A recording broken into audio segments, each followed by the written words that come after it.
பிரியாங்கிற பேரு ஒரு பாம்பு பச்சி. சரவணன்கிற பையனை கல்யாணம் முடிச்சிட்டேன்னா அது ஒரு பூனை பச்சி வருது. இப்ப இந்த பேர்ல கல்யாணம் முடிச்சது 10 பொருத்தம் பார்த்து முடிச்சிடுறாங்க.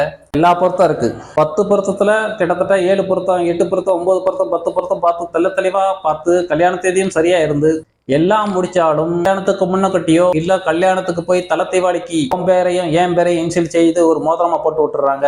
இல்ல ஏதாவது கோயில் திருவிழா வரையில எங்கேயாவது பச்சை குத்துறாங்க, எனக்கு ஸ்டைலா இருக்கு, நான் உங்க பேரை குத்திக்கிறேன், நீங்க என் பேரை குத்திக்கோங்க. இது பூரம் ஆணித்தனமா இது குத்துனது இருந்து சிலது நன்மையா தீமையா அதை பத்தி தான் விளக்கிக்கிட்டு இருக்கோம். சிலவங்க நன்மையா இருந்தா தப்பிச்சுக்கிறாங்க, தீமையா இருந்தா மாட்டிக்கிறாங்க. இப்ப சொன்ன சரவணன் இந்த பேரு பிரியான்னு சொன்னோம். பிஎஸ்ன்னு குத்தேல இவங்க 2 பேருமே சந்தேகப்படுற வழியா மாறிடுவாங்க. பிங்கிறதுக்கு பிரியாவுக்கும் எஸ்ங்கிறது சரவணன்கிறதுக்கு எஸ் எழுத்தையும் 2 பேரும் சேர்த்து இன்சிலா போட்டுக்கிடுவாங்க.